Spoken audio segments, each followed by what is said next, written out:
And I was super unhappy. I was like, this is rubbish. If this is now an indication of what it's going to be like at 2 million, I don't want this. And got to a point where now you seem happy, you seem relaxed. Yeah. You're moving house, you're married to your lovely wife who's supported you. I know you guys always, some of the adventures that you get up to, the travels, the snowboarding, the mountain biking. If you'd asked me that question, what are we in now? 10 months ago, I would have been the opposite of how I am now. I would have been, exhausted and happy just to vent to you, to be honest. Yeah. And I think the biggest learning for me over the last year, thank God, is kind of paying off now. Well, our whole focus, probably the 2 years, was to get to 83 grand a month. We wanted to be £1 million business. That is the number we need to be hitting consistently month on month. So we basically just did whatever it took to get there.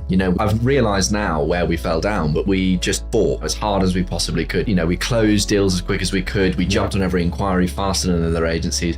We went above and beyond. Sort of pivoted our focus in recent months from working with lots of SMEs to working more with global brands. At the moment, we're working with WWF, Glenmorangie, the whiskey brand, and they're part of LVMH, which is opening up lots of opportunities and stuff.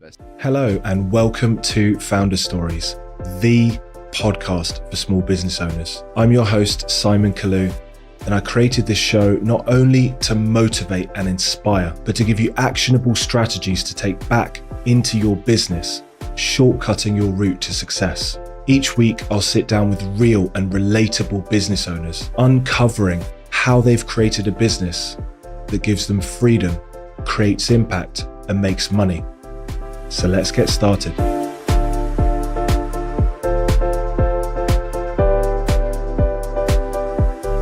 Right, welcome back to another episode of Founder Stories. We are back with the founder of Notepad Studio, Mr. Naeem Alvi. Welcome to the show. Thank you very much, Simon. Honored to be here. Thank you for coming. I really appreciate it. And I wanted you to be one of the first people on the show. We've known each other for a long time, why don't we start there, actually? We met, I think, at a Chamber of Commerce event in Birmingham. Yeah, in Beer Keller. Which is that still there on Broad Street? I think it's a differently themed Dutch beer bar now, but it's the same setup. Yeah, and I remember instantly that we got along well, and I think that's really important in any business relationship. And at that time, it wasn't about, I'm an accountant, I'm trying to pitch you my services. We were just chatting and talking, and that's how we met. So that's a good one for everyone to go to networking events, because you never know what's going to happen. Yeah, and I hate them normally, actually. I normally sort of steer towards the people that I know I'll get on with and won't have to talk about business with, because I find it so uncomfortable. So that's why we ended up talking. That business card passing around the table, standing up, doing a 60-second pitch. Subconsciously, I think I just don't take them for that reason, because I don't want to have to force that conversation with people. It doesn't really work. Tell us a bit about you, what your business does, just a brief background, and then we can go from there. Cool. All right. Well, yeah, I'm Naim. Notepad is a branding and content design studio based in beautiful Birmingham. It is now. It is actually beautiful. Yes, getting there. It's taken years, but we're nearly there. And yeah, we work with quite a lot of big brands. We've sort of pivoted our focus in recent months from working with lots of SMEs to working more with global brands. At the moment, we're working with WWF, Glenmorangie, the whiskey brand, and they're part of LVMH, which is opening up lots of opportunities and stuff.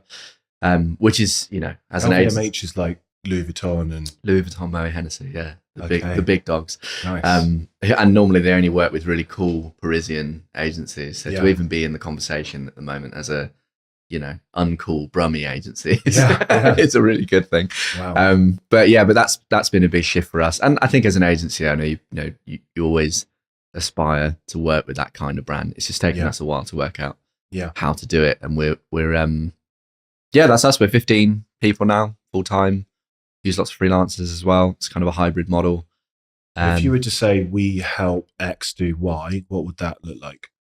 I think we help purpose-driven or conscious businesses build their brands.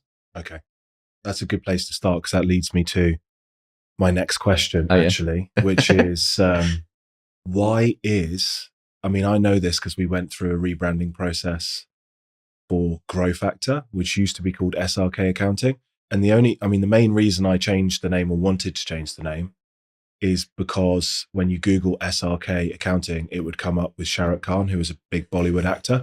And this was causing a bit of an issue for us. But I didn't really realize till we went through the process why branding is so important. And I think probably lots of our listeners who hopefully are business owners or aspiring business owners won't place enough importance on branding. Why is branding so important?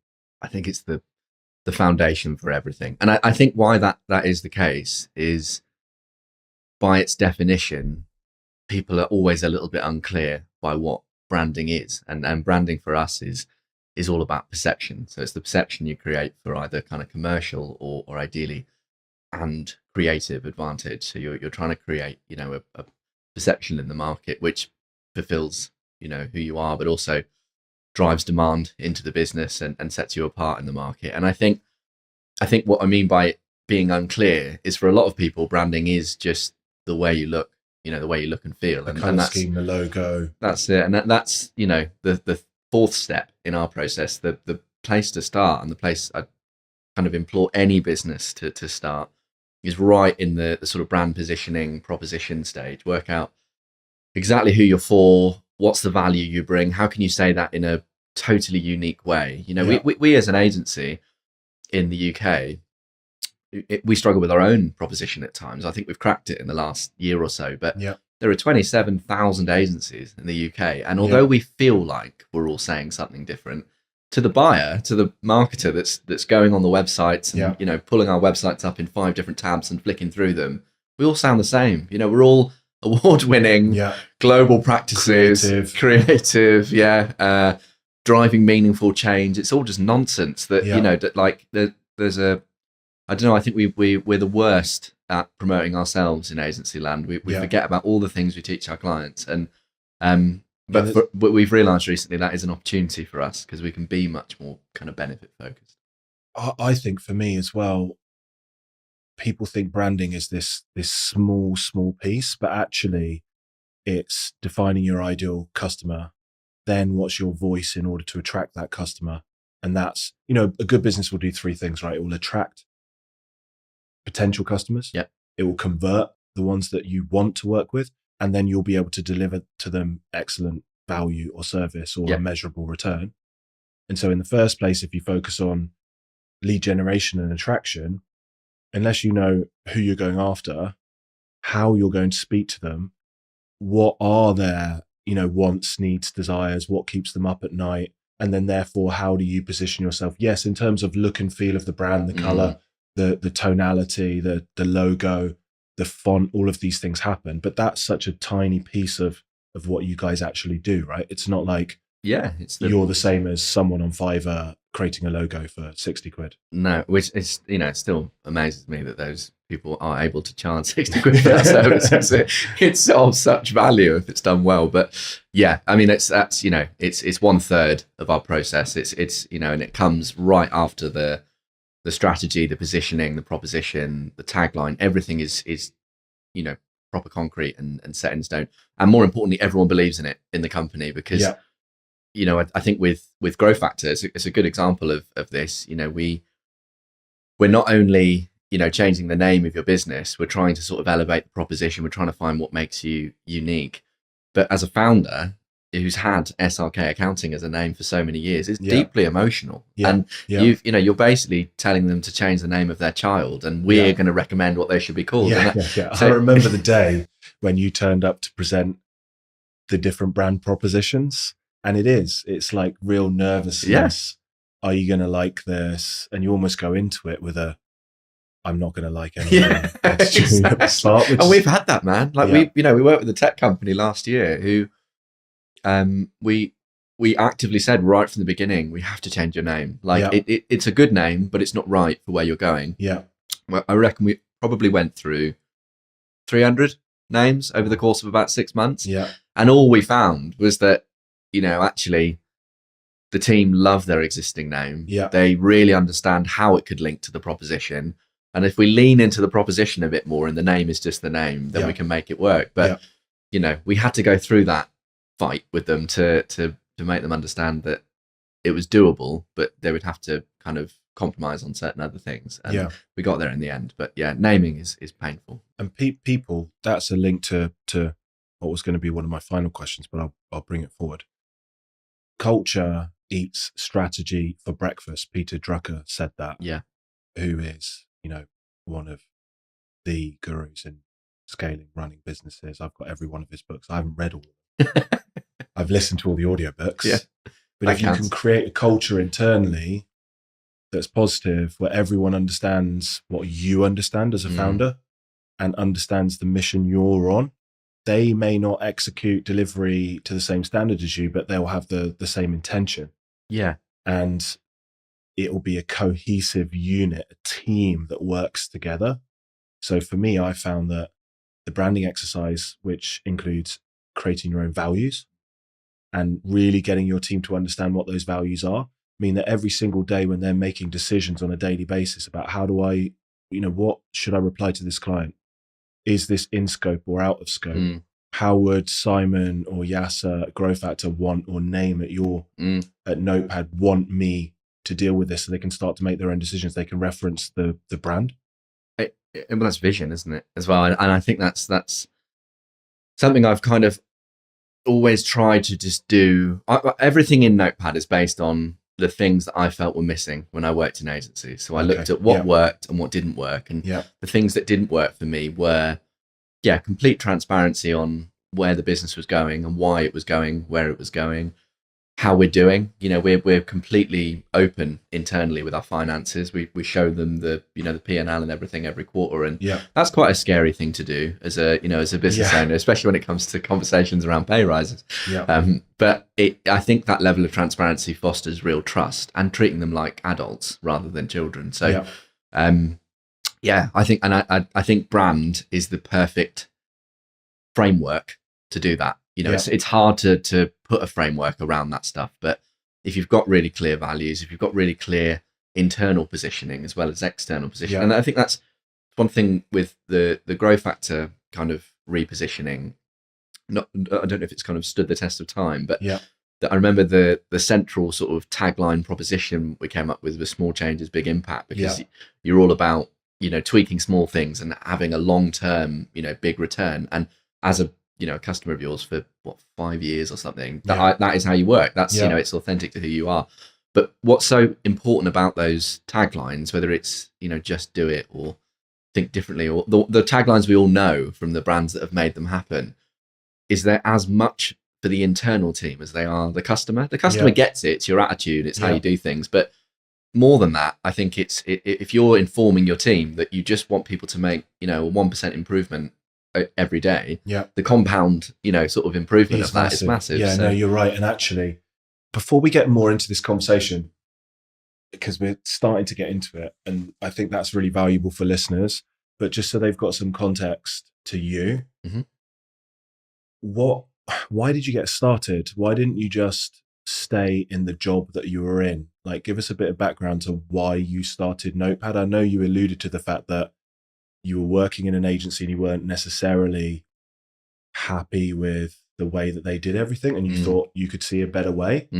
But there's a big difference between seeing a better way and being willing to take the risk, the responsibility, and almost, as you know, running a business is almost like a punishment sometimes in terms of stress and anxiety, all the time, tiredness, and never switching off and all of that stuff. So why did you take that leap? I think at the time, it was all the things you were saying. The agency I was working in actually was great. It was one of the better agencies I've worked in, but having worked in a few of them, all the way from kind of small ones to the big ones in London, I was well aware that there were a lot of flaws in the way that we were, delivering the work we did. So quitting wasn't so much a case of like, I'm going to quit, I'm going to build a better agency. It was, I'm knackered. I want to go back to being freelance again. So I'll pack this in and I'll work out what I'm going to do. And really quickly, I just sort of positioned myself as a brand strategist in Birmingham, looking for work. I did lots of public speaking and stuff. I just won loads of clients. And, it was obvious that there was a real need at that time in the kind of SME landscape for support, in terms of brand positioning and proposition work. That then led to, natural conversations around the design of the brand.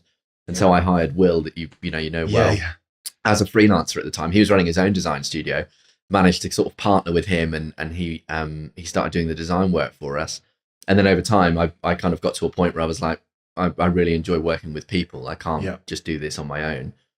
So I offered, Will a job, and fortunately he accepted. And from there, we've just kind of accidentally grown this business. And I've realized only until really recently, I think, that I really enjoy it. As hard as it is, they always say, if you take that leap, you're never going to be able to go back into work again. And I couldn't, I think I've always naturally had a bit of a problem with authority. I think that stems from, me too. Do you think that's a commonality in people starting their own businesses? Like, I always used to get in trouble at school.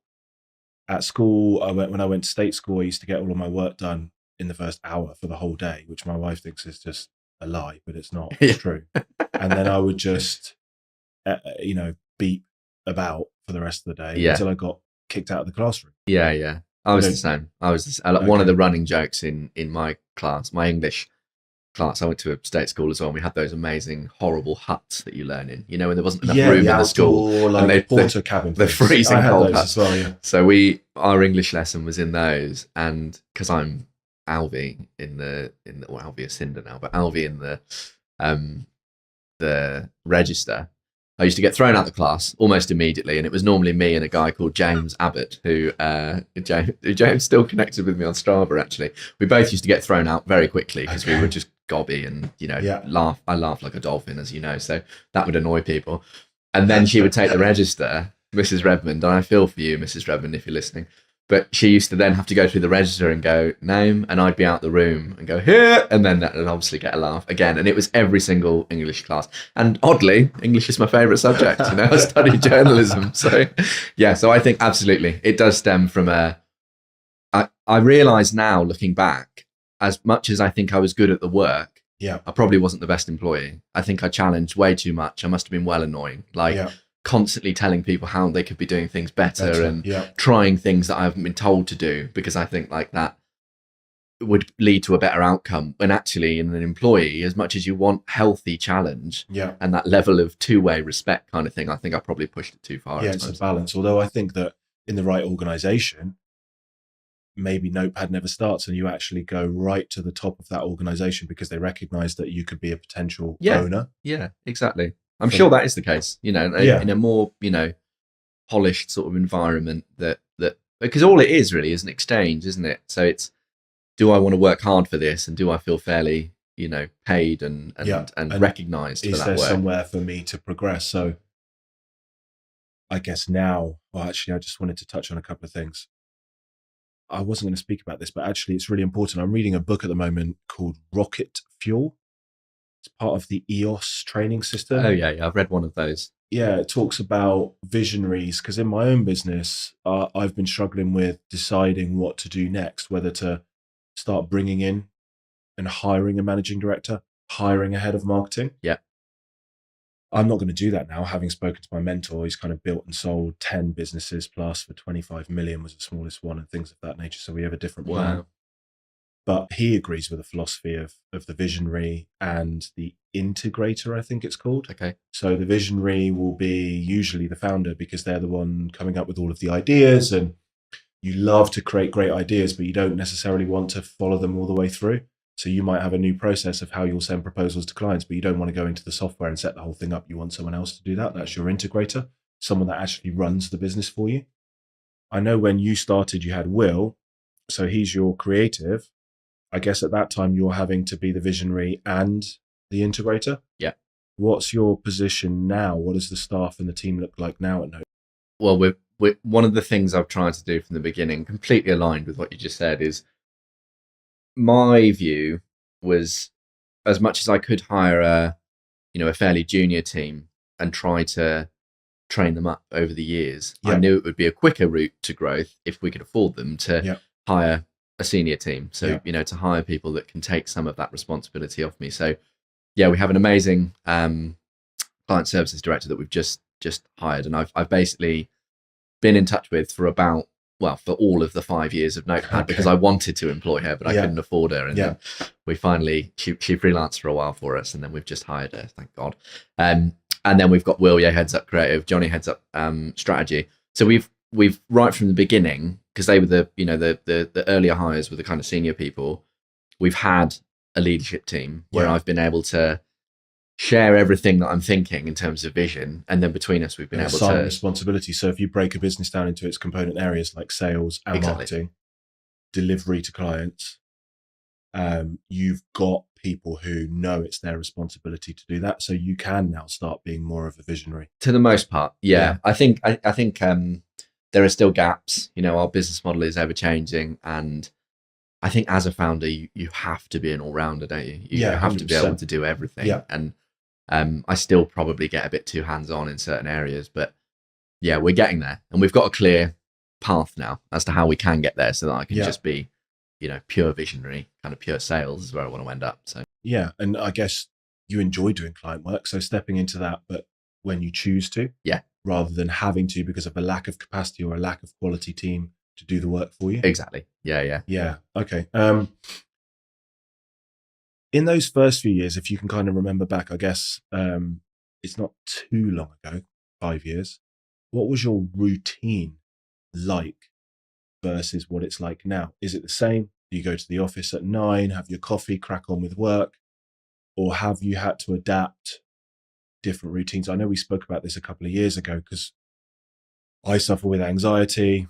I have to go through a morning routine. I'm constantly playing around with my routine. I was working out in the morning in order to start work at 9 so that I could work right through to 5 and get more hours done. But I found that by 2 o'clock, I was like, forget this. I can't work 9 to 5. I need to go and lie down. I can't work high level for that many hours. So now I've gone back to, drop the kids off at school, gym 9 to 11. I'll work focused from 11 till 3. And then admin 3 to 5, and then family time. How does your routine look then, and how does it look now? Well, I think right at the beginning, it was utter chaos, as it would be for any business. I think there was no routine. I've always been fortunate, I think, to be one of those people that likes to wake up early. So I've always just got up early naturally, but right at the beginning, it was just me and a laptop. So I'd kind of wake up, I'd move from one room to the other, I'd work as long as I possibly could. Work as long as I possibly could, work most weekends kind of thing. And so, structure and routine has been something that's been really important. I honestly think without it, you can't last, because it's really a marathon, isn't it? Growing a company is, and it although it feels like in the moment, if I work now until 10 o'clock, I can get this done. That's not a sustainable way of working at all. No.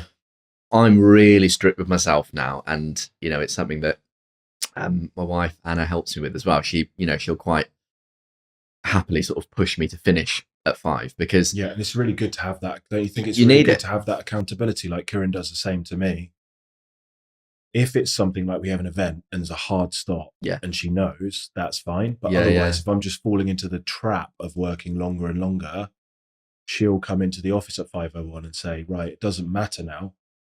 It's, because once you get to the point where you're earning enough to pay your bills, then it's about fulfilling your potential and leveling up your lifestyle. And that shouldn't necessarily, in my view, everyone have their different standards, but I think you're the same, come at the detriment of your family life. I agree, man. I think for us, with Notepad, actually, one of the key themes throughout growing the business has been around balance. And and that's, yes, it's partly my balance. How am I managing to keep my hours to under sort of 45 hours a week, 40 hours most weeks?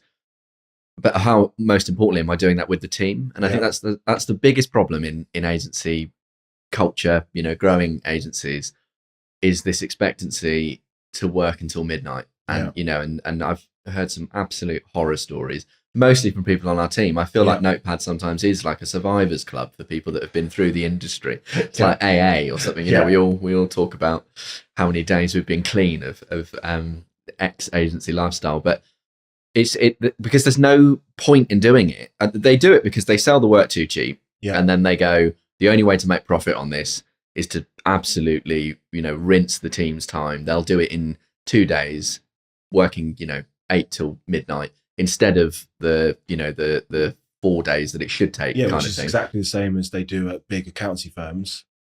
They will understand their numbers, obviously, because they're accountants, but they will be more than happy to say, in exchange for giving you an ACA as a chartered accountant, we're going to expect you to work 14, 16, 18 hours a day sometimes. Unbelievable, isn't it? And we know we've got the demand of those juniors on that ACA program, because once you get the ACA and you're a chartered accountant, you're set for life, basically, in terms of earning 50, 60K or whatever. You're never going to be without a job.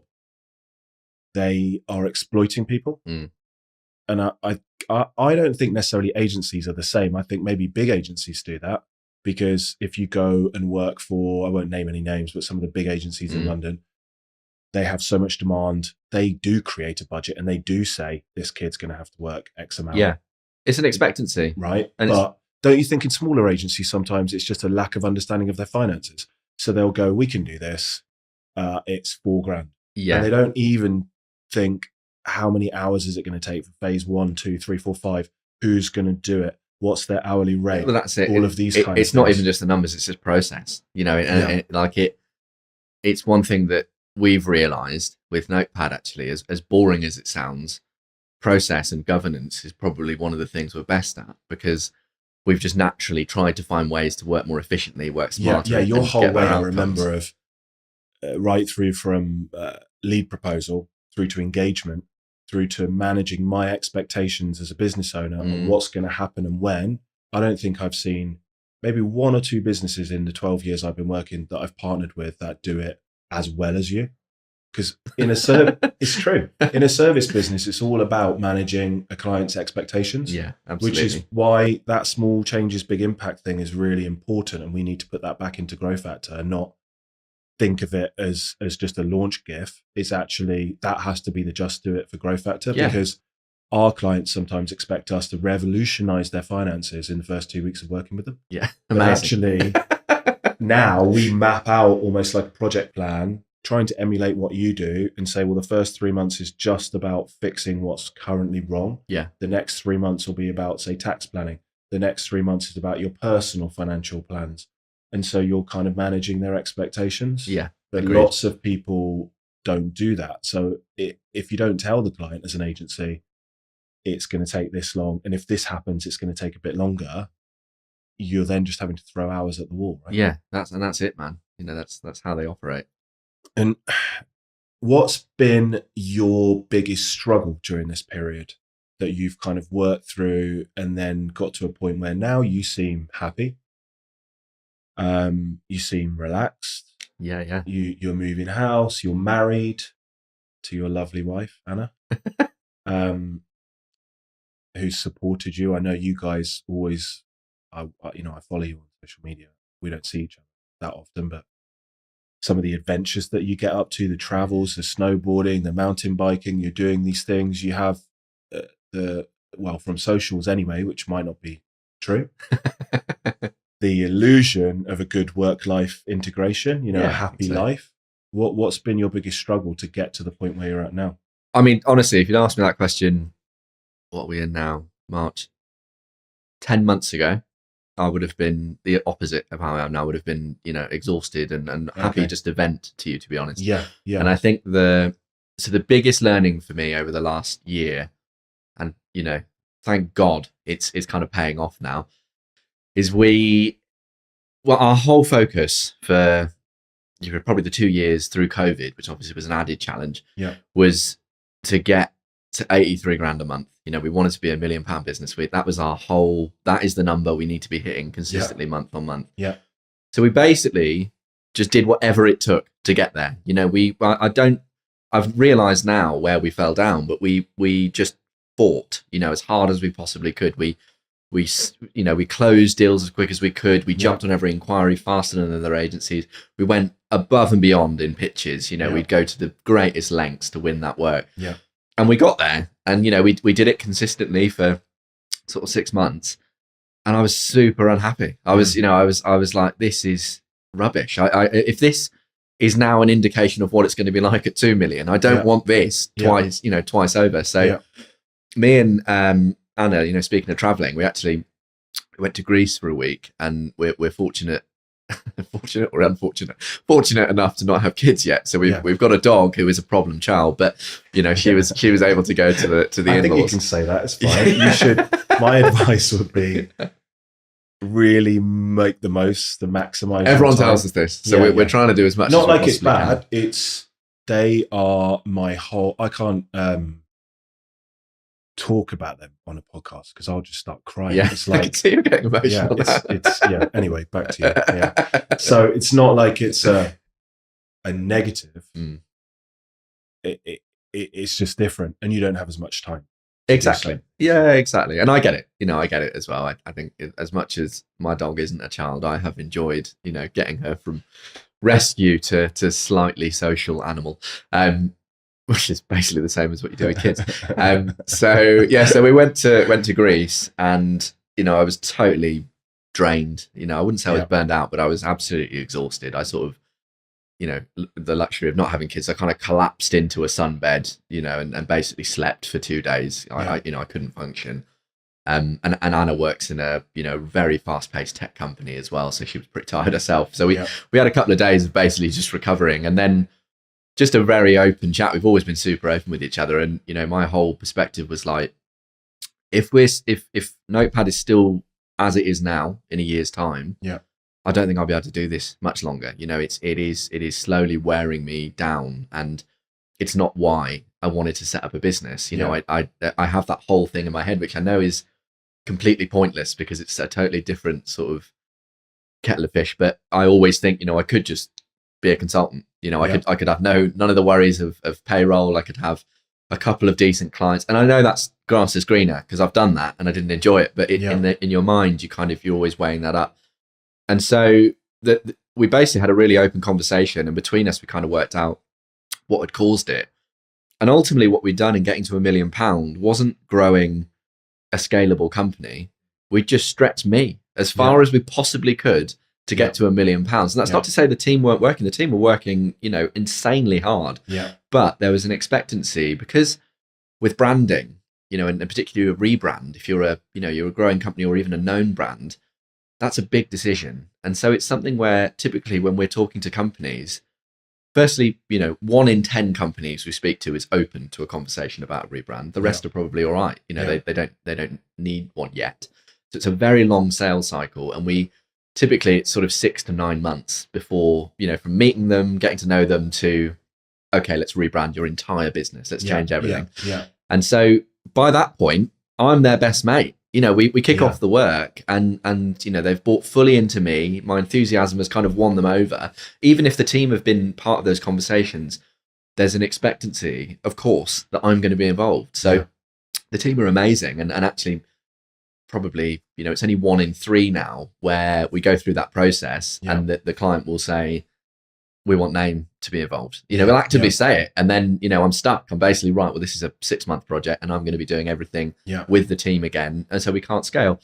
So we looked at what is it that we're selling that is things that don't need me. Things that I can't do, and I'm not a designer. As I started my life as a journalist, and then moved into copywriting. So I love words, and I love having an opinion on design, much to the detriment of my team. But I can't make things look great, kind of thing. So I sort of started to look into, well, how do you scale design? How do you scale design and content and creative, and less of the big, deep strategic work and more of the stuff that all brands need every day. And I know this is a long story, but it kind of brings it to life. Our biggest client or biggest client at the time was the whiskey brand Glenmorangie, and we won that account. We won that relationship through sheer enthusiasm. They didn't need a rebrand. They just spent an astronomical amount with an agency in London on a rebrand, and fair enough, the brand is quite nice. There are some challenges with it, but it's working. But they wanted to work with us, so we had this really nice organic relationship where they trusted us and we trusted them, and between us, we worked out what we could do for them. And actually what we ended up doing was becoming very much their on-tap design partner. So, all the design work they needed doing, they could turn to us and just, they've got this incredible in-house team with LVMH. They've got their own brand team, but even so, there's a massive bottleneck in content for social or landing page design or presentations or reports. Yeah, it's nice for them to have some flexibility. Exactly. And a standard that they require. Yeah, and then, digging deeper into that, the thing we sort of recognized is that with a business that size, the typical relationship between a brand and agency is, 3 to 5 year retainer. Yeah. Unbelievable fees. Yeah. And we've heard cases of sort of, 200-300 grand a month with some brands, not with Glenmorangie, but with other brands we work with. And you're tied in. So you kind of, although they're doing good work for you, you're kind of turning up to that monthly meeting with the agency going, right, well, we haven't really had time to think about what we need from you this month. So can we have a quick chat and work some stuff out? Yeah. So the agency goes away, designs up some landing pages, maybe does a campaign creative or something. Yeah.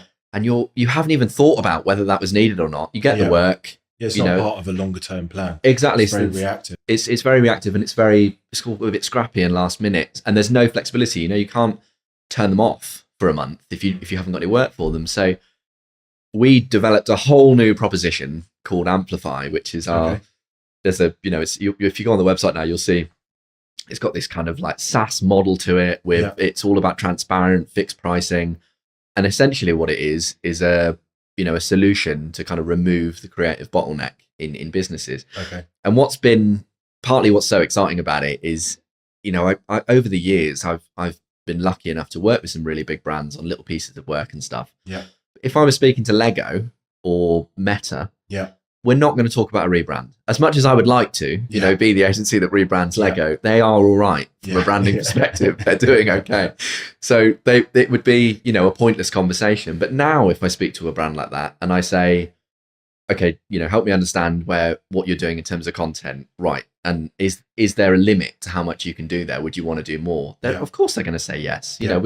Every team is stretched and every team has a bottleneck somewhere. Yeah. So we kind of exist now to be that flexible, no long-term tie-in kind of partner to these bigger brands. And it's just been amazing because we've, in the last 6 months, we've spoken to ASOS, and the whole group, Topshop and Collusion, spoken to Lego, spoken to Meta, MailChimp, all these enormous brands who wouldn't give us the time of day, a couple of years ago. If you were just saying, do you want to rebrand? Yeah. And that's computer says no, because that's what we have to do before we'll engage with you to do anything ongoing. We're not happy if someone else has done the brand. Exactly. So that's so in terms of the biggest learning, what we're now doing, which is really exciting, and I think I probably had to do the 5 years of not really thinking about scale properly until now to learn this, is every element of what we're doing, we're thinking about scale. So even our new sales process, right from day one, we mapped it out so it wasn't all on me. So I'm part of the sales journey, but people know their roles, they know their responsibilities in terms of generating leads and nurturing clients and stuff. And what that's meant now is I feel like we're kind of on the precipice of real kind of explosive growth, which is fun. It's kind of why we want to do it. And it's the biggest problem for agencies, man, is sales. It's probably the same in accountancy. Like if you had more leads than you could possibly deal with, you'd find a way to deliver it. I think what you get eventually to the point, probably we've been going 12 years now, probably in the 10th year, we got to the point where we were like, okay, well, we could literally take on 2 or 3 big clients a week. And because we've got all the internal processes bang on, because we've been iterating them for the last 10 years, we would not let a client down. Yeah, we know exactly what we're doing. Exactly. And that's, and I think that's when people talk about these agencies, the fastest growing agency in X kind of thing. Yeah. It's just because they're great at sales. They've just absolutely smashed the sales engine or sales and marketing. Like if you look at, I love Diary of a CEO, Stephen Bartlett. His agency was one of the fastest growing businesses. I think that although he inflated the numbers and got in trouble for that recently, it still got from 0 to 6 or 7 million in turnover pretty quickly. Unbelievably fast. And that's the leads being generated, but then also being converted. Interesting thing on Stephen's story, because years ago, ran an event in an agency I was working in, and we got him in as a speaker. And this was quite early on in the days of Social Chain. And lucky enough to kind of have a chat with him afterwards to work out, how have you done this? You know, how have you gone from, and there's partly, you know, they had a really clever model in that they owned these huge social media accounts that they'd either created or bought. So they had a platform that other agencies didn't have. But they said that, or Stephen said that, actually for the first couple of years, they were doing everything that an agency would do. They were doing all kinds of marketing, spending astronomical amounts, you know, and they'd raised a bit of investment. They chucked it all straight into things that weren't really getting return. And they did a bit of analysis internally on, all right, what's the activity we're doing and where are the leads actually coming from? And 80% of the leads were from Stephen talking, just doing public speaking. So the lesson there is, well, there's two. From your previous conversation point, it's look at all your internal processes and how can you extract yourself as an owner from the ones that don't require you and you don't enjoy. Exactly. If you're getting to the point of overwhelm, stress and burnout, sit down with someone else and work out, who's not in your business, and work out why you've got to that point. That's it. Because you won't see it. A plan to get back to loving your business again. Yeah. And then in terms of growth of an agency or a service business, run lots of different lead generation tactics and strategies, but then collect the data on all of them. That's it, man. Yeah. And then every quarter, you know, review where the leads are actually coming from. That's it. And that, you know, it's something that I've been thinking a lot about recently, which ties into that. Because with Social Chain, Stephen said they almost turned everything else off. They put everything into building his personal brand. They put him on every stage. Something he enjoys, because I think he enjoys loves it. You know, I'd love it if we could put this podcast out. It helped people, because the idea of this podcast being founder stories, which I came up with, which I actually love, after going through 10, 15 names with with someone else and then ignoring all of them in the middle of the night thinking, founder stories. Yeah, nice. Because it's the origin. Yeah. Is Diary of a CEO to me is really inspirational, but you can't really take action from it. It's very contextual. Yeah. And it's about the founder's mentality or struggles, or he really tries to get emotion out of them, which is what's entertaining to watch, but it's not necessarily that useful or practical, actionable advice. If this podcast can end up being something that people come to every week to help their business grow, that will generate leads, because people will be thinking, well, who is Grow Factor? Grow Factor sponsors this podcast. Let me check them out. Yeah, of course. And if I could get to the point where I'm only doing the podcast and I love talking to people, as you do. Yeah. That's what a lovely place goal, to be. Isn't it? Yeah, lovely place to you spend don't your have time. to dance around making TikTok videos. You know? You don't have to do that anyway. I have done that. I jumped in my Porsche when I had a Porsche at one point. We had an agency helping us, and then jumped back out the other side, and then was doing star jumps in front of the car, and they turned it into this. Really? The reel got lots of views. Yeah. But I just stopped at one point and thought, this is not authentic with who I am. Yeah, exactly. But you tested it, and that's the thing with this podcast as well. Although, you know, I think this is a really good idea and will scale and will grow. Once you've done the first season, you'll then have really clear kind of numbers on what's happened. I mean, as a general rule, one of the things we say to people doing podcasts that we've picked up from somewhere, I don't know where, is that it's by episode 100 that you really start to feel the effects of a podcast. And my friend Ali runs a really good one, mainly with kind of endurance athletes, and it talks a lot about, you know, hardship and struggle and how they use exercise to combat that and stuff. And he's approaching that number now. And I remember him being on like episode 8 and being like, I don't know if this is worth it. I was like, carry on, you'll get there. Keep going. Yeah. And it's a slog. But I think that's one thing with channels I think will be useful for the listeners, because as a founder, I think business founders are amongst, when they do it right, they're amongst the best marketers in the world, because we're the ones that pay the price if we don't get the sales, if we don't get the leads. So although you have to hire people that are smarter than you to help you scale and deliver, if you ever need a real life MBA in marketing, I think it's try and run a business, because you force yourself to do these things. And one of the things now that we have this new quite disruptive proposition with Amplify, we've never really been able to do things like PPC, because if you run a PPC ad that says, is your brand letting you down, or what do people think about you when you're not in the room? It Yeah. might generate some intrigue, Yeah. but it's not going to be it's going to be, you're into the cycle. The start of a really long journey. Exactly. Yeah. But now if we can say, creative team, feeling the stretch kind of thing, we can take some of that heavy lifting off the table. They'll be like, yeah, sweet. And so it's opened up different areas for us to explore now. And the approach we're taking with marketing, which has taken me a while to learn, I think, in kind of SME marketing, because when you work with a big brand, you have an established brand, an established voice, established customers. It's all different. When we've done work with Nike running in the past. They'd hate me for saying Nike and what you're doing there in terms of doing a big campaign or a big piece of strategic work is you're just moving the dial by 1 point. You're hoping that you're going to increase sales by X or increase footfall by X or something. With a small business, you're massively taking leaps to try and hit the next target. So I've just read a book which I'd really recommend, actually. And I think there are 2 books with the same title. And so maybe you can drop it in the notes afterwards as to which one I'm talking about. But it's called Traction. And it's mainly about how to run small tests with only the channels that are worth your time to get you to the next number. Yeah. So you're not thinking about, how do we get from 1 to 10 million? Yeah. So if we know our next goal is 2 million, we've outlined they do it in the book, actually. They outline all the channels that you could possibly use, the ones which typically startups use to really accelerate their growth. Go through them as a team, come up with ideas for all of those channels, even if they don't feel right for your business. Yeah.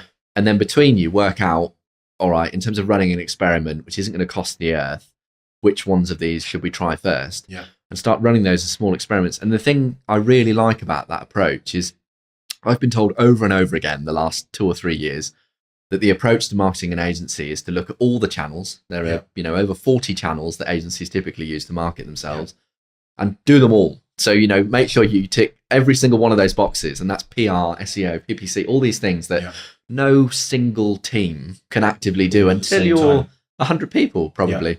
So what was happening to us was we were trying to make our way through those lists, and we'd get a couple of things going quite well, and then let's get 10 going this quarter. Yeah. And we take our eye off what was working well and focus on something else. And it was always just 1 step forward, 2 steps back. So I think as a smaller business, the right approach is you need to have the basics in place. You've got to have, content and visibility and all that sort of stuff to reinforce the buyer decision. But ultimately just run small tests on the channels that you think are going to serve the greatest results.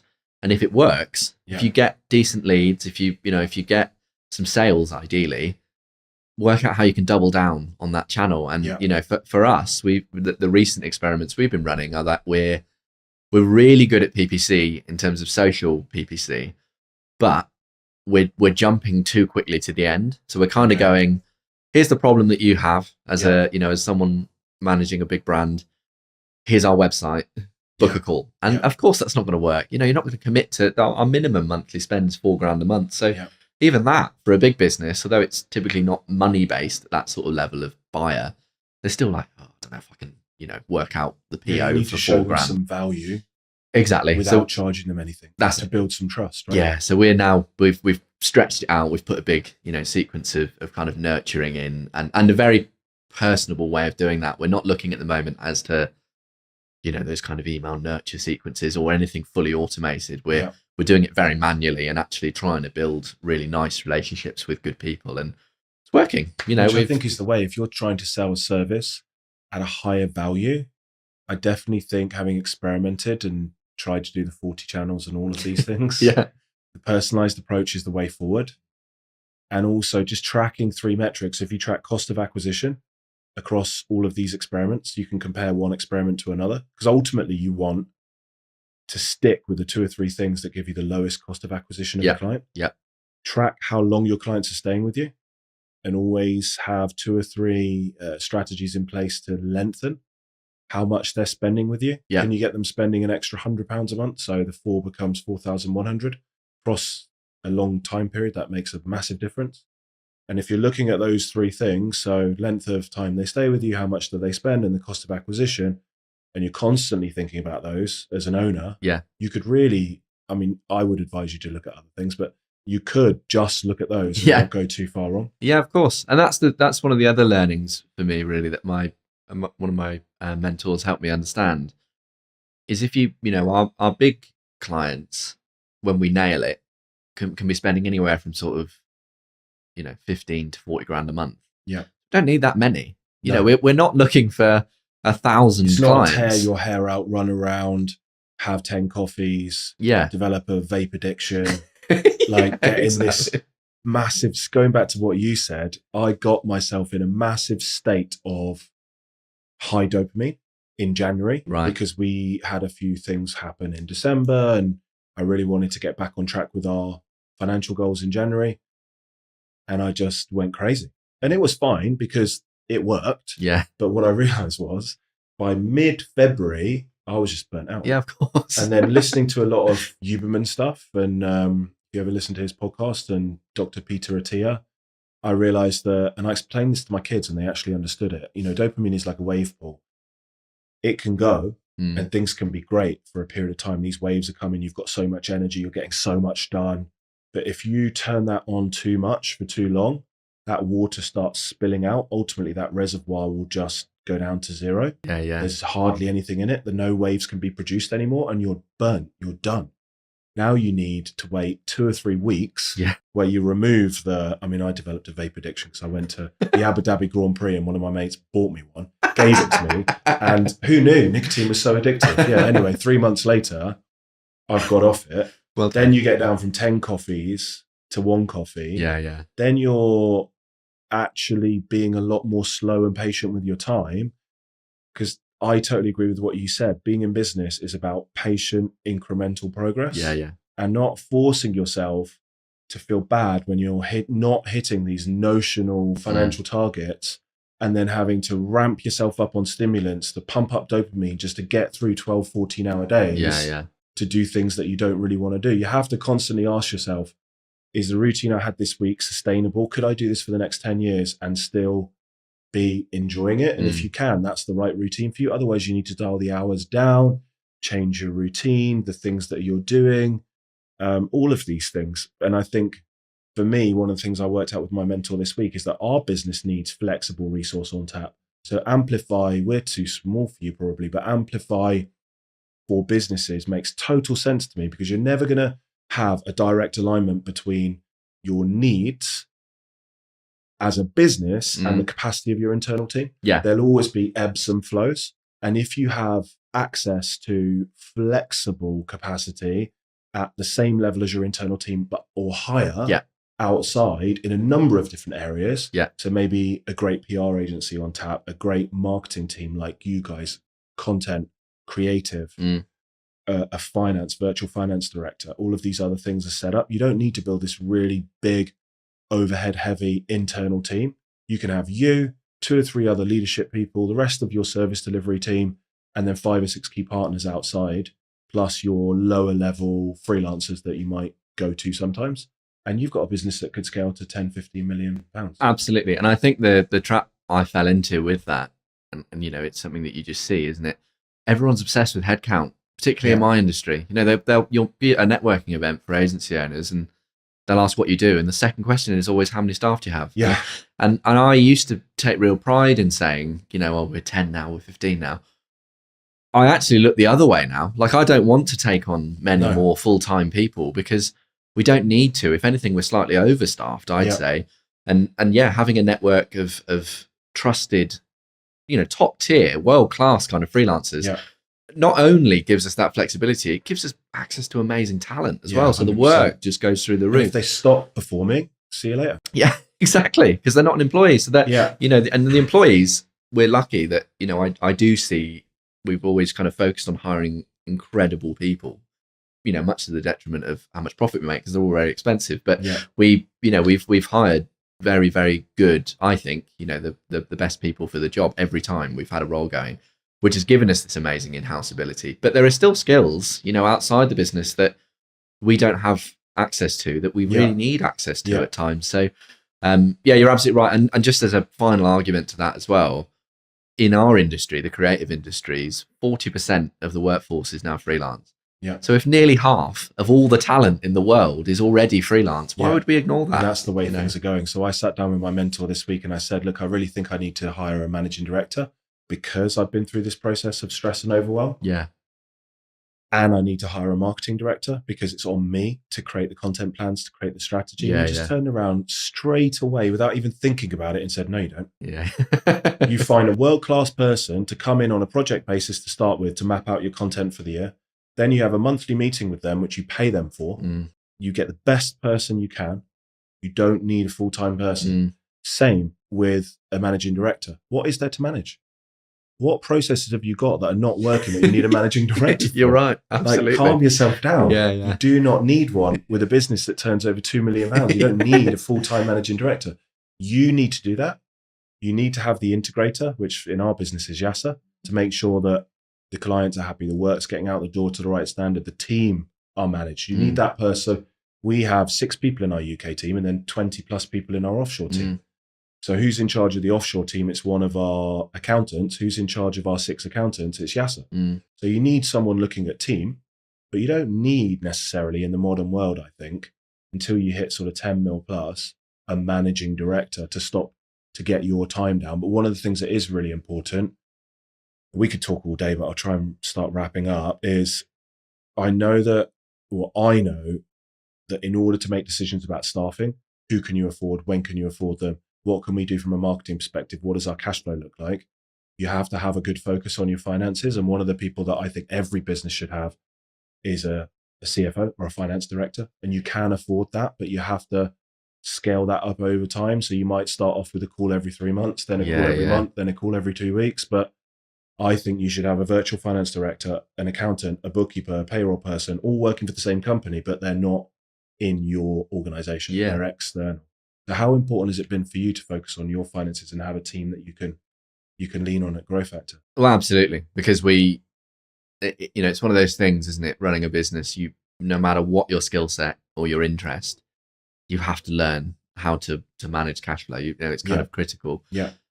And it's not something that I naturally would, say is in my skill set. I think it's something I've had to learn slowly. I can look at a P&L now, particularly an agency P&L, and immediately understand where they could improve, what's going wrong, kind of thing. But I wouldn't have got there without all the modeling work we did at the beginning. And even the tools that you kind of implemented, we still use now. Like we still use Float every day. Yeah, and being able to ask questions over time, exactly, incrementally increases your financial intelligence and understanding. And things like Float, which for listeners is an online tool you can plug into Xero, which all of our clients use to manage cash flow. And at the start, we spend a lot of time working together at that time on how does this work? How can you keep this up to date yourself? Yeah.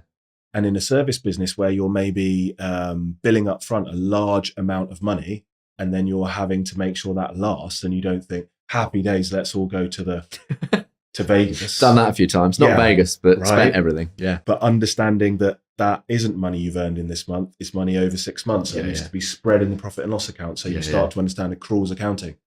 And you need to manage the cash flow appropriately, right? If you didn't have that system in place and that team and that live cash flow forecasting, what do you think would be different? Do you think the risk of failure would be higher? Do you think things would be exactly the same? Yeah, I just don't think we'd grow. I think we'd be running around in circles because without that stuff in place, and it is, it's one of the other reasons I'm more excited about moving to the Amplify sort of service model. Is it's very hard to make decisions because you have no visibility on what's coming in, how long is cash typically going to last, where are we spending money, where could we be saving money, all that sort of stuff.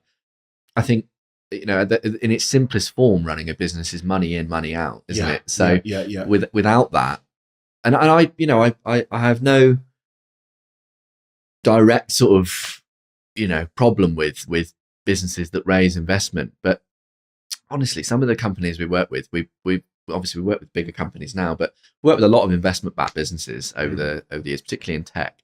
Some of them, run amazingly and do really well. Some of them don't. And I think investment for lots of businesses makes them lazy and makes them make silly decisions. Large cash reserves. Yeah. So it's got, 3 million sat in the bank, you're going to go, yeah, of course we'll hire a sales They're team. not necessarily tracking the return on investment of their spend. Exactly. And then they're also just, running these wild experiments with money and things. And I think, knowing what I know now, I understand why capital can help fuel growth when a business is ready to scale. Yeah. But I would be so fearful of raising investment for a company that hadn't yet proved scale, not just sales, because I think there's a feeling that, if you sold a couple of clients or a couple of customers, then you've got a scalable model. You haven't. You've proven that there was a market need at that time for that person. If you can show that it can be done on scale, and then there's this huge market that hasn't been captured, absolutely raise some money and throw it in. But I think running a business organically with, and maybe leaning on access to capital when you need it. So the taking a short-term loan or using your overdraft. A startup loans company and exactly other things to get that first 25k to get you off the ground. Yeah, and you do need it. Even with switching from small clients to big clients, we had the challenge of going from SMEs who probably don't have the savviest sort of payment processes and will agree, to pay you 50% of the project up front and stuff, which is wonderful as an agency. Whereas a big company is going to go, no, we'll pay you 3 months. You can wait 90 days and you'll get that payment 30 days afterwards. And it will be only once that work has been signed off. You're going to get paid. So in that sense, you start to understand things about invoice factoring. Exactly. And access to capital up front and things like that. Exactly. Yeah. So it's just, and I realize that more now. Capital is the fuel, isn't it? You need it at times. 100%. And as an owner, to be able to sleep at night, knowing that you've got 6 months or a year's worth of your fixed costs in the bank at any time. And we teach the 3 bank account system and things like that. Just to sort of make sure, I think, to be honest, I've really enjoyed the conversation. There's so much in there that if I was a business owner and I had a service business, not even necessarily an agency, but especially an agency, I would be going back and re-listening to this and writing down, what are you going to change? What actions are you going to take as a result of listening to this podcast? Don't just make it something that's nice to listen to in the car. And then if you are listening to it in the car, go and listen to it in an environment where you can take notes. Either repeating some of the points that you've made earlier, but try and imagine you've got like a 60-second timer on you. What are your 3 keys to success that you could share with others? So maybe one for the startup phase, one for the scale-up phase, and one for the more established phase. Okay. We haven't prepped any of this, by the way. No, Naim has not seen any of the questions. I wrote most of them this morning. I'm on the spot, but that's fine. I can do it. So startup phase, I'll look at this through a branding lens because that's where I can probably help the most in terms of growth. I think startup phase, my advice would be invest in brand. I think actually there's an awful lot to be said for great design. Even if you're still working out your proposition, try to, I know it costs money, but try to avoid stock photography, try to get real photography done. Even if it's just your mate that's a photographer that can do it. A 1-day shoot, capture some good photos of your team. The iPhone 14 Pro now is amazing. It's better than most SLRs. The means are there now, and there's no excuse really for just looking like another company with the same stock photos from Unsplash. So avoid that. And so I would invest in it. I think at the scale up phase, it's absolutely about thinking, how can you grow a business that sells, something that isn't on you to deliver? And then what are the roles you need to fulfill that? I think that's the key learning for me is actually the difference between running a 1-person consultancy with support and running a scalable business is that, it's kind of go from selling yourself and your skills to selling the skills of the team and the value that they bring. What does that team need to look like? Yeah, exactly. Have a really clear, we've got an org chart now for, we've got 7 different org charts from here until 5 million. And I know, exactly where hopefully people in the team are going to end up. Yeah. I know who we need to bring in. I know our structure. They know their progression as well. Exactly. It's really clear. It's visible to everyone. And then in the big brand kind of space, I think my honest sort of, takeaway for massive brands is to stop doing what everyone else is doing. I think there's been this incredibly depressing movement in branding recently, particularly if you look at, the big tech companies or the big fashion houses where everyone is looking like each other and, saying the same things. And there are certain brands, so Burberry's a really good example, that have just broken free of that mold. So they've taken their logo from the 1920s or whatever it was, they've redesigned it, and they've come out with this aesthetic that's totally different to the rest of the industry. And that's what branding's for. It's ultimately, you're trying to be distinct. If you're trying to be memorable and remember something different to everyone else, don't do what everyone else is doing. And take lessons as well at that size from businesses outside of your industry, and look at startups that are doing some of the most effective, distinct marketing, in the world. And it's because they're small and they've got a blank canvas and not all this bureaucracy internally. I think that bravery is what's going to help bigger businesses to set themselves apart. And they could almost set up small sub teams within their big organization that have freedom and flexibility. Exactly. Okay. Well, Naim, thank you for coming on the podcast. It's been an absolute pleasure. Thanks for having me.